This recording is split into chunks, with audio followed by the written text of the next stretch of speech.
Iran की regime change होगी ऐसा कहने वाले डोनाल्ड ट्रंप को आज शायद बहुत खुशी होगी, क्योंकि खमनेई को वो निशाना बना चुके और खमनेई के बाद में फिलहाल उनके राष्ट्रपति पद छोड़ चुके, ऐसी खबरें सोशल मीडिया में चल रही हैं, नेशनल मीडिया में चल रही हैं, इंटरनेशनल मीडिया में चल रही हैं कि मसूद पेजेश्कियान ने अपना पद छोड़ दिया है।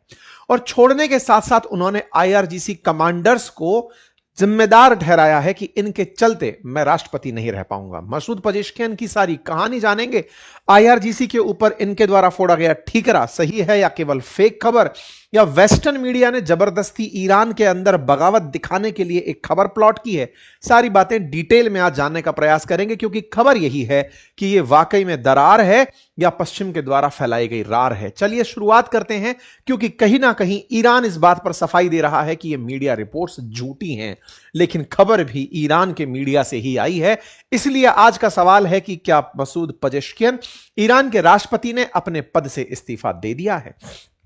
खबरों को विस्तार से जानेंगे, क्योंकि इन खबरों में सबसे इंपॉर्टेंट जो जानने वाला बात है वो ये कि यहां का राष्ट्रपति नेशनल हेड नहीं होता, यहां की व्यवस्थाएं कैसी होती हैं, ईरान अल्टीमेटली सरवाइव कैसे करता है। चलते हैं चर्चा जानते हैं। ईरान के राष्ट्रपति मसूद पेजेश्कियान देश के सर्वोच्च नेता खमनेई के बाद अपना इस्तीफा सौंप रहे हैं, ऐसी सुर्खी फिलहाल मीडिया में आई। आईआरजीसी के कमांडरों के कंट्रोल के चलते इन्होंने अपने पद से इस्तीफा दिया, यह जानकारी निकल कर आई। जानकारी थी कि फरवरी में जब से खमनेई की मौत हुई है, जब से खमनेई को निशाना बनाया गया है, अयतुल्लाह अल खमनेई को, उसके बाद से ये अपने आप को हाशिए पर पा रहे थे। किन के चलते? आईआरजीसी के कमांडर्स के चलते। आईआरजीसी वाले इन्हें हाँक नहीं रहे थे, मान नहीं रहे थे, कहीं पर देखा नहीं जा रहा था। इस बात में सच्चाई है क्या? हां, थोड़ी बहुत तो है। ऐसा मैं क्यों कह रहा हूं? क्योंकि आपने भी नोटिस किया होगा जितने भी अंतरराष्ट्रीय वार्ताएं हैं उसमें राष्ट्रपति की कहीं जिक्र ही नहीं है। चर्चा में गालिबाफ दिखाई देते हैं जो कि संसद के अंदर स्पीकर के पद पर बैठे हुए हैं, विदेश मंत्री दिखाई देते हैं। राष्ट्रपति के सोशल मीडिया हैंडल से कोई जानकारी बाहर नहीं आती है, आती है तो वही जो सबके यहां से आ रखी है वो इनके यहां से भी आती है। तो फिर सवाल यह है कि क्या इनके यहां पर राष्ट्रपति केवल एक रबर स्टैंप होता है? इस सारी व्यवस्था को जानते हैं, थोड़ा सा इनके बारे में भी जान लेते हैं। 1954 में पैदा हुए पेजेश्कियान थोड़े उदारवादी नेता के रूप में जाने जाते थे। शुरुआत में इन्होंने अपना जीवन एक डॉक्टर के रूप में शुरू किया, सेना के अंदर सहायक एक डॉक्टर के रूप में किया। जीवन के अंदर जब खुद आगे बढ़ते रहे तो इनकी एक कार दुर्घटना में इनकी पत्नी की मौत हो जाती है। फिर उन्होंने अपने बच्चों को पाल पोस कर बड़ा किया, इसीलिए अपने सोशल मीडिया बायो में ये खुद को हस्बैंड, फादर और ग्रैंडफादर कह के बताते हैं। कहते हैं कि दोबारा इन्होंने शादी नहीं की, जीवन यापन पूरा राजनीति में किया। जब ये सक्रिय रूप से राजनीति में लौटकर आए तो बड़े उदारवादी निकल कर आए। उदारवादी इतने कि इन्होंने महिलाओं के जो जबरदस्ती हिजाब पहनाना है उसके खिलाफ भी बयान दिए। साथ ही साथ सुधारवादी बयान इस तरह के कि सलमान रुश्दी, जिसकी किताब से बहुत ज्यादा मुस्लिम राष्ट्र आहत होते हैं, उसके ऊपर भी फतवा हटाने की इन्होंने मांग की कि हटाओ भाई, इन सब बातों का कोई सेंस नहीं है। मतलब थोड़े प्रोग्रेसिव थॉट के व्यक्ति थे। 2021 में पेजेश्कियान चुनाव लड़ने के लिए निकले थे, लेकिन इनको उस समय रोक दिया गया और उस समय राइसी को राष्ट्रपति बना दिया गया था। राइसी एक उसमें दुर्घटना में मारे गए, उनका हेलीकॉप्टर क्रैश हुआ। मुसलमानों के केस में भी मॉरल पुलिसिंग के विरोध में थे। आपको मालूम होगा कि आईआरजीसी जो है उसके बारे में भी थोड़ा डिटेल में चर्चा करेंगे। ईरान के अंदर मॉरल पुलिसिंग करती है कि भाई हिजाब नहीं लगा रखा तो इसको पनिशमेंट दो। जैसे आजकल अपनी गाड़ियों के अंदर अगर स्पीड से ओवर स्पीड चल रहे हो तो फिर ट्रैक कर लेती है ना गाड़ियों को, स्कैन हो जाता है। बिल्कुल ऐसे इनके यहाँ मोरल पुलिसिंग होती है कि मोरल पुलिस पकड़ लेगी महिलाओं को अगर हिजाब नहीं लगाया हुआ है। इन्होंने इसका भी विरोध किया और इसी के चलते ये बड़े उदारवादी नेता के रूप में निकल कर आए। जब राष्ट्रपति का चुनाव इन्होंने लड़ा तो उस समय इन्होंने अपनी तरफ से, मतलब यहां का एक पेजेश्कियान से प्रेरित होकर के कैंपेन चला था, बराए ईरान यानी for the love of Iran के नाम पे इनका कैंपेन हिट हुआ। राष्ट्रपति जब यहां पर 2024 में मारे गए राइसी, तो उसके बाद चुनाव में ये जीत कर आए और राष्ट्रपति के मौत के बाद में ये राष्ट्रपति पद पे पहली बार में तो नहीं बैठ पाए। पहली बार में 42.5% वोट के साथ नंबर 1 पर रहे और जलीली 38.8% वोट के साथ रहे। लेकिन बाद में, क्योंकि इनके यहां सिस्टम यह होता है कि अगर 4-5 कंटेंडर एक साथ चुनाव लड़ लिए हैं तो जो टॉप 2 हैं उनके बीच में फिर इलेक्शन कराया जाता है, अनटिल अनलेस 50% वोट ना मिल जाए। तो अगली बार ये बहुमत में जीत करके सेम सेकंड राउंड में ही जीत कर आए और ईरान के अंदर राष्ट्रपति बन गए। इनको वोट मिले 1.64 करोड़ और दूसरी तरफ जो दूसरे लड़ने वाले थे सईद जलीली, उनको 1.36 करोड़ वोट मिले थे। ठीक है, इस तरह से आप राष्ट्रपति बनकर आए और हेडलाइन उस समय बनकर आई कि रिफॉर्मिस्ट यानी सुधारवादी व्यक्ति मसूद पेजेश्कियान राष्ट्रपति चुनाव जीत गए हैं। यह खबर बनी थी 6 जुलाई 2024 की। प्रोग्रेसिव आदमी थे, जीत गए। लेकिन प्रोग्रेसिव होते हुए भी कुछ प्रोग्रेस करवा नहीं पाए। मतलब इन्हीं के दौर में महिलाओं के प्रोटेस्ट जारी रहे, महिलाओं पर हिंसा रही, महिलाओं के ऊपर जिस तरह से मतलब पूरी तरह इंटरनेट कट करके चीजों को दबाया गया, वो सब इनके काल में ही हुआ। ऐसा क्यों हुआ? क्योंकि इनके यहां पर राष्ट्रपति, जैसे हमारे देश में देश का प्रथम नागरिक होता है, ईरान में नहीं होता है। इनके यहां पर धार्मिक leader, that is supreme leader, वो सर्वे सर्वा होता है। तो उस समय तक जब खमनेई सत्ता में थे, फरवरी 2026 तक, जब तक खमनेई के ऊपर हमला नहीं हुआ था, उस समय तक आप उन्हीं के अंडर में काम कर रहे थे एज ए राष्ट्रपति। तो इसके लिए थोड़ा सा व्यवस्था को समझते हैं, ईरान की जो जटिल सी व्यवस्था है राजनीति की, इसको समझते हैं। यहां पर होता कुछ इस तरह से है, सबसे ऊपर होता है सुप्रीम लीडर। सुप्रीम लीडर के पास होती है गार्जियन काउंसिल और असेंबली ऑफ एक्सपर्ट्स। इन्हीं के अंडर में, यानी सुप्रीम लीडर के अंडर में ही न्यायपालिका होती है, रिलीजन होता है, मिलिट्री होती है, मीडिया होती है। सुप्रीम लीडर तय करते हैं। सुप्रीम लीडर अपने साथ में गार्जियन काउंसिल और असेंबली ऑफ एक्सपर्ट्स लेकर चलते हैं। असेंबली ऑफ एक्सपर्ट्स को वोटर चुनते हैं। वोटर से निकली हुई assembly of experts he supreme leader के इशारे पर काम करते हुए फिर गार्जियन काउंसिल डिसाइड करता है कि किसे राष्ट्रपति का चुनाव लड़ना है। तो जो इलेक्शन के माध्यम से बनने वाला व्यक्ति है वो प्रेसिडेंट होता है, वोटर्स के माध्यम से बनने वाली असेंबली ऑफ एक्सपर्ट होती है। मतलब आप ऐसे देखें कि assembly of expert, parliament, cabinet और प्रेसिडेंट ये इलेक्टेड होती है, लेकिन इनकी जो गार्जियन काउंसिल है, इनकी जो एक्सपीडियंसी काउंसिल है, इनकी जो जुडिशियरी है, आर्म्ड फोर्सेस है, ये नॉन इलेक्टेड होती हैं। सुप्रीम लीडर तो नॉन इलेक्टेड होता ही है। इसका मतलब इनके यहां पर जो सत्ता का केंद्र है वो बटा हुआ है। यहां पर जनता के द्वारा निर्वाचित जो लोग हैं, उनके ऊपर बैठे हुए जो लोग हैं, वो धर्म के ऊपर धर्म के नाम पर बैठे हुए हैं कि हम तय करेंगे कि शासन कैसे चलना है। मतलब सुप्रीम लीडर सबसे मजबूत पद माना जाता है, सबसे शक्तिशाली माना जाता है, ताजीवन रहता है, जीवन पर्यंत रहता है। सेना, न्यायपालिका, मीडिया, सुरक्षा एजेंसी सबको कंट्रोल में रखता है। इसी के कंट्रोल में होती है आईआरजीसी।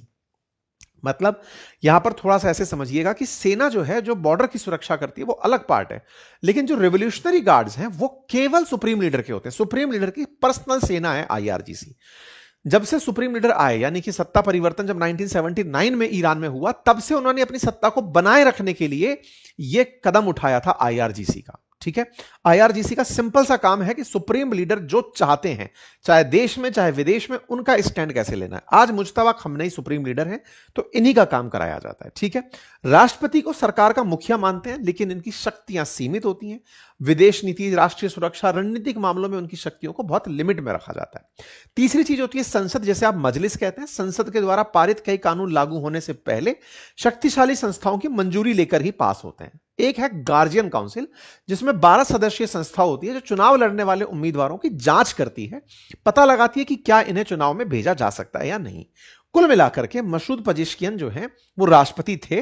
वो इस पूरी कड़ी के अंदर एक महत्वपूर्ण पद पर थे, लेकिन उन्होंने पद से इस्तीफा दे दिया, बिल फाड़ा आईआरजीसी के ऊपर। यह न्यूज निकल कर आई। हालांकि ईरानी मीडिया इस बात का खंडन कर रही है। हम आएंगे कि यह कहानी क्या, कहां से आई। तो जैसा आप सभी जानते हैं कि ईरान के अंदर मुज्तबा खमनेई सुप्रीम लीडर बने हुए हैं अयतुल्लाह अल खमनेई के जाने के बाद, लेकिन मुज्तबा खमनेई आज तक पब्लिक अपीयरेंस नहीं दिए हैं। एक बार भी वो सामने नहीं आए हैं। ना कोई उन्होंने मीडिया में स्टेटमेंट दिया है, ना किसी तरह की उन्होंने कोई वीडियो फुटेज दी है, ना उन्होंने ऑडियो फुटेज दी, कुछ भी नहीं आया है। वो अभी भी कंपनी के डायरेक्टर की तरह देश को चला रहे हैं।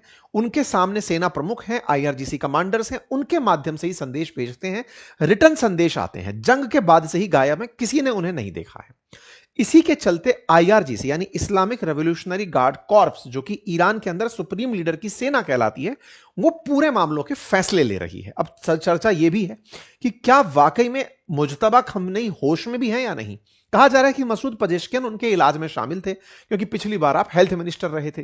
तो कहा जा रहा है कि आईआरजीसी उनको उन तक पहुंचने भी नहीं दे रही है। मतलब एक तरीके से कंट्रोल में आईआरजीसी ने मुज्तबा खमनेई को ले लिया है। वो बीमार हैं, उनको चोट लगी है, लेकिन वो बाहर नहीं आ पा रहे हैं। अच्छा साहब, अब इस गार्ड कॉर्प्स के बारे में भी थोड़ा डिटेल में जान लेते हैं।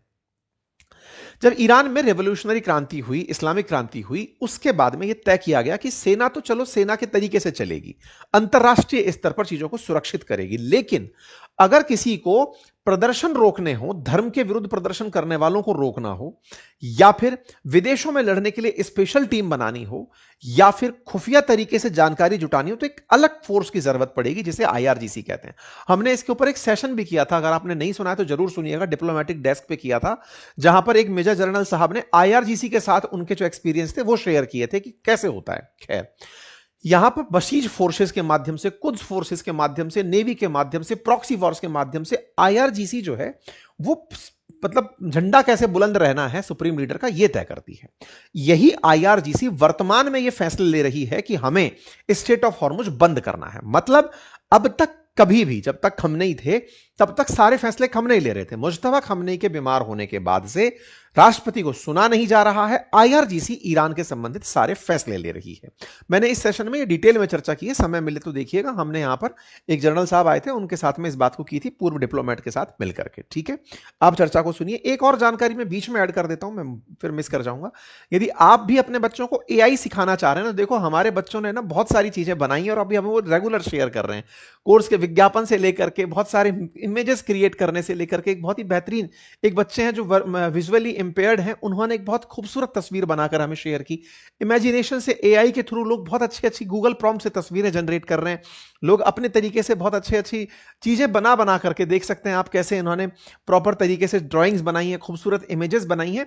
आप भी अगर बच्चों को इन गर्मी की छुट्टियों में कुछ पढ़ाना चाहते हैं एआई से रिलेटेड, तो मेरा कोर्स चल रहा है, मेरी जानकारी देना दायित्व है। आप अगर पढ़ाना चाहें, आप बच्चे हैं, बच्चों को पढ़ाना चाहते हैं, पेरेंट्स हैं, ग्रैंड पेरेंट्स हैं, माताएं हैं, वो सब एआई का यूज अवश्य सीखें। उसके लिए हमने लिंक कमेंट बॉक्स में पिन किया हुआ है, हमारे कोर्स का 1 साल की वैधता के साथ उपलब्ध है, उसे अवश्य सुनिए साहब। आइए फिर से आते हैं। तो साहब चक्कर यह है कि ईरान के अंदर अभी फिलहाल के लिए अहमद फहीदी नाम के जो व्यक्ति हैं, जो कमांडर हैं, वही सारी चीजें तय कर रहे हैं। तय करने से मतलब कि कैसे फैसले होने हैं, और यहीं से चर्चा निकल कर आती है कि पजेश्कियन जो हैं उनको सफोकेशन हो रहा है, मतलब वो डिसाइड नहीं कर पा रहे राष्ट्र को कैसे चलाना है।